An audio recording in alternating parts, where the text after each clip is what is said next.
Hello friends, आपका स्वागत है आपके अपने यूट्यूब चैनल स्टडी टॉपिक 2.0 पर। फ्रेंड्स, आज हम आपको एक पेपर सॉल्व कराने वाले हैं जो आपका सीटेट का पेपर है। जी हाँ फ्रेंड्स, ये पेपर आपका 22 दिसंबर को फर्स्ट शिफ्ट मीन्स ये प्राइमरी लेवल का रहेगा। तो फ्रेंड्स, ये 22 दिसंबर को प्राइमरी लेवल का आपका ईवीएस का सेक्शन ये रहेगा। तो फ्रेंड्स, सबसे पहले हम ईवीएस के ही सेक्शन को सॉल्व कर लेते हैं और आप देख लीजिएगा कि आपके 30 में से कितने नंबर बन रहे हैं, क्योंकि फ्रेंड्स आपका ये जो ईवीएस होता है यही आपका स्कोरिंग सब्जेक्ट रहता है जो आपके नंबर अच्छे खासे बना देता है। तो चलिए फ्रेंड्स, बिना देरी किए हुए हम शुरू करते हैं। फ्रेंड्स, अगर आप चैनल पर नए हैं तो चैनल को सब्सक्राइब जरूर ही कर लें और वीडियो को लाइक कर दें, जिससे हमें मोटिवेट भी मिलता है कि फ्रेंड्स हमारी कुछ वीडियो आपके लिए हेल्पफुल हो रही है। चलिए फ्रेंड्स, शुरू करते हैं। तो फ्रेंड्स, हमारा सबसे पहला है कि अपनी अगली कक्षा में प्रदूषण पढ़ाने के लिए योजना बनाते समय निवेदिता पाती है कि ग्रामीण पृष्ठभूमि के विद्यार्थियों ने प्रदूषण शब्द नहीं सुना है और इसलिए उन्हें इसे समझने में कठिनाई होगी। निवेदिता को इस संप्रत्य की शुरुआत करने के लिए कौन सी विधि का उपयोग करना चाहिए? तो फ्रेंड्स, हमारा इसका आंसर हो जाएगा ऑप्शन नंबर 3, केवल सी और डी। चलिए हम अगले प्रश्न पे चलते हैं। हमारा अगला प्रश्न है प्रश्न नंबर 2 क्या कहता है कि गीता की कक्षा का एक विद्यार्थी इकबाल दृष्टिबाधित है। गीता देखती है कि वह पिछले कुछ दिनों से विद्यालय नहीं आ रहा है। उसके अभिभावक से बात करने पर पता चलता है कि उसे बोर्ड को पढ़ने में कठिनाई होती है और वह कक्षा प्रतिक्रियाओं में भाग नहीं ले पा रहा है। गीता को इकबाल को आने के लिए प्रेरित करने हेतु क्या करना चाहिए? तो फ्रेंड्स, हमारा इसका आंसर हो जाएगा ऑप्शन नंबर 4 कि इकबाल को आगे की सीट पर बिठाना चाहिए, जिससे कि उसे सही तरीके से सब कुछ दिखाई दे। हमारा अगला प्रश्न है कि पर्यावरण अध्ययन में प्रकरण के स्थान पर उपविषय थीम गत उपागम को स्वीकार किया गया है क्योंकि यह संयुक्त और परस्पर संबंधित समक्ष को सक्षम बनाता है। तो फ्रेंड्स, इसमें आपका जो आंसर है वो आपका आंसर हो जाएगा ऑप्शन नंबर आपका फोर्थ आपका ए एंड डी, आपका पहला और आपका डी, ये दोनों सही होंगे। चलिए अगला हमारा प्रश्न है प्रश्न नंबर 4 क्या कह रहा है, इसको देख लेते हैं। भारी वर्षा वाले क्षेत्रों में रहने वाले ग्रामीण लोगों को अपने घर किस प्रकार के बनाने चाहिए? तो जहाँ ज़्यादा भारी वर्षा होती है वहाँ के लोगों को घर कैसे बनाने चाहिए? बांस के खम्भों पर ढालू छतों वाले घर। हमारा आंसर हो जाएगा ऑप्शन नंबर 1। चलिए हमारा अगला जो प्रश्न है वो है प्रश्न नंबर 5 कि गुजरात के निकटवर्ती राज्य क्या है? तो फ्रेंड्स, गुजरात के निकटवर्ती राज्य है आपके राजस्थान, महाराष्ट्र और मध्य प्रदेश। हमारा अगला प्रश्न है प्रश्न नंबर 6 क्या कहता है कि उस पक्षी का नाम जिसकी आंखें मानव की तरह होती हैं? तो फ्रेंड्स, उसका आंसर है ऑप्शन नंबर 3 उल्लू।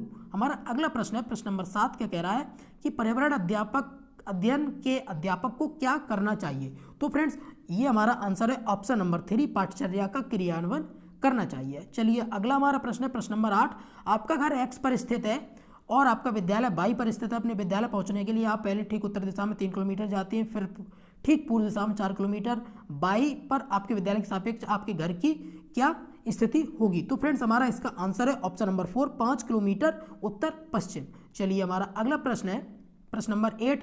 अंडमान के द्वीपों में सुनामी किस वर्ष आई थी? तो फ्रेंड्स, ये आई थी 2004 में। चलिए हमारा अगला प्रश्न है निम्नलिखित में से कौन सा साधन ईवीएस में रचनात्मक आकलन के लिए उपयोग किया जा सकता है? तो फ्रेंड्स, हमारा इसका आंसर हो जाएगा ऑप्शन नंबर 2 अवलोकन।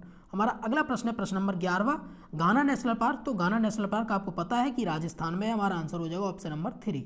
चलिए अगला हमारा प्रश्न है कि विलियम एक शिक्षक अपनी कक्षा के लिए पक्षी अवलोकन क्लब की स्थापना करना चाहता है, तो उसे क्लब का नेता किसे बनाना चाहिए? तो फ्रेंड्स, इसमें आपका आंसर हो जाएगा ऑप्शन नंबर 4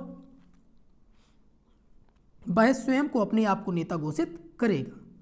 चलिए हमारा अगला प्रश्न है प्रश्न नंबर 13 क्या कहता है कि श्याम ने ऑनलाइन कक्षा के दौरान अपने अध्यापक को बताया कि कोविड लॉकडाउन के दौरान उसके पापा ने उसको पड़ोस के गरीब बच्चों को भोजन खिलाने के लिए कहा है। तो ये किस में रिकॉर्ड किया जाएगा? तो हमारा आंसर हो जाएगा इसमें 1 नंबर पोर्टफोलियो में।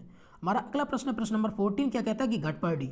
तो घटपर्डी ये जो पिक्चर प्लांट है ये भारत के एक पूर्वी राज्य में पाया जाता है। तो पूर्वी राज्य वो कौन सा है? तो वो है हमारा मेघालय, ऑप्शन होगा 4। हमारा अगला प्रश्न है प्रश्न नंबर 15 की कक्षा पहली एवं दूसरी के लिए पर्यावरण अध्ययन की कोई पाठ्यपुस्तक नहीं है। ऐसा इसलिए है क्योंकि ऐसा शिक्षकों और विद्यार्थियों को बोझ कम करने के लिए है। ठीक है, चलिए हमारा अगला प्रश्न है प्रश्न नंबर 16 क्या कहता है कि नीचे दिए गए व्यक्तियों में से सबसे पहले मच्छर के पेट में किसने झांका और मलेरिया फैलाते आगे चलकर नोबेल पुरस्कार मिले? तो वो थे हमारी रोनाल्ड रोज। आंसर हो जाएगा ऑप्शन नंबर 4। चलिए अगला हमारा प्रश्न है प्रश्न नंबर 17 क्या कह रहा है कि अलबरूनी का एक प्रश्न है कि अलबरूनी की यात्रा जिस भारत देश का भ्रमण किया इसके बारे में आप क्या सोचते हैं? तो फ्रेंड्स, आपका ये क्वेश्चन नंबर 17 है।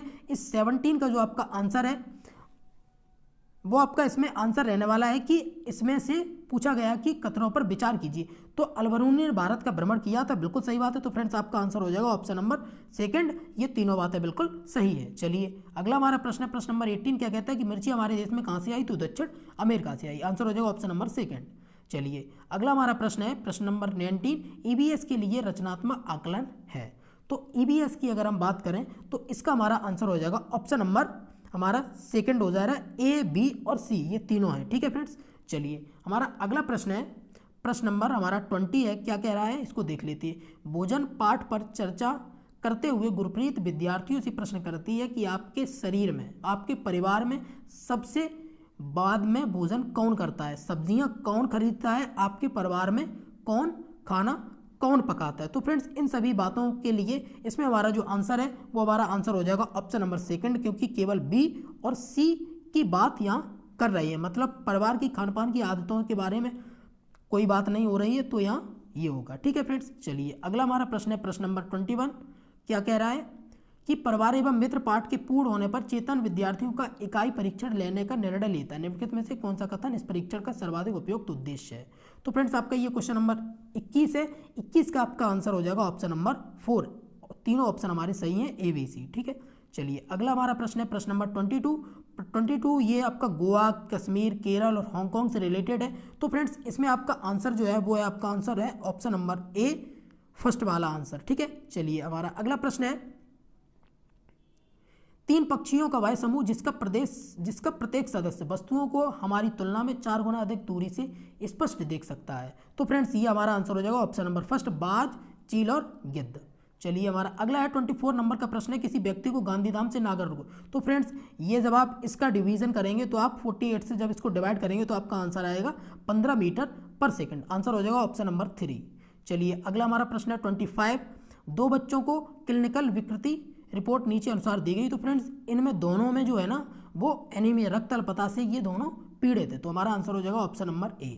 चलिए अगला हमारा प्रश्न है 26 नंबर, ऋषि चीज़ें हम जो बनाते हैं और करते हैं पढ़ाने की योजना बना रहा है, वह रेशम कैसे बनाता है इस पर चर्चा करना चाहिए। तो फ्रेंड्स इसके लिए उसको क्या करना चाहिए? रेशम पालन इकाई भ्रमण करना चाहिए। हमारा आंसर हो जाएगा ऑप्शन नंबर सेकंड।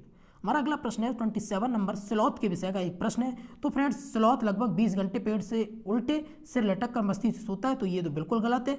स्लॉथ जिस पेड़ पर रहता है उसी के पत्ते खाकर अपना पेट भरता है और कहीं जाने की आवश्यकता नहीं होती है। तो फ्रेंड्स ये वाला भी गलत है।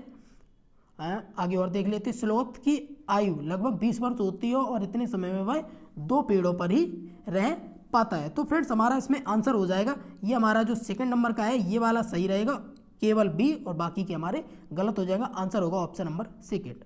चलिए हमारा अगला प्रश्न है, प्रश्न नंबर 28। क्या कह रहा है? पर्यावरण अध्ययन की प्रकृति है। तो फ्रेंड्स इसकी आपकी जो प्रकृति है वो आपकी प्रकृति है ऑप्शन नंबर 4, संज्ञा की अपेक्षा क्रिया अधिक होती है। ठीक है, चलिए हमारा अगला प्रश्न है कि जल पर चर्चा करते हुए शिवांगी कक्षा 1 के विद्यार्थियों से आकाश का चित्र बनाने को कहती है। सेन ने आकाश में हरा रंग भरा, उसने इस रंग को क्यों चुना? यह पूछने पर जवाब देता है कि उसके घर के पास तालाब का हरा रंग है क्योंकि पानी आकाश से आता है। तो फ्रेंड्स ये उसकी क्या होगी? ये उसकी क्रिएटिविटी होगी। आंसर होगा ऑप्शन नंबर 3।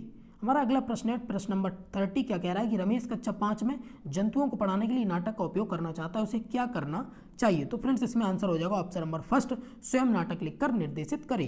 तो फ्रेंड्स ये तो थी आपकी 22 दिसंबर को जो आपका पेपर हुआ था उसका ये ईवीएस का आपका सेक्शन था। तो फ्रेंड्स आपका ये ईवीएस का सेक्शन आपका कैसा गया आप हमें कमेंट सेक्शन में जरूर बताएं। और फ्रेंड्स आपके अगर और भी सवाल है तो आप हमें कमेंट बॉक्स में पूछ सकते हैं। ठीक है फ्रेंड्स, चलिए हम बहुत जल्दी मिलते हैं अगले नए वीडियो में, नए सेशन के साथ, नए सेक्शन के साथ, नए पेपर के साथ। तब तक के लिए नमस्कार and bye bye, take care friends, अपना ख्याल रखिएगा।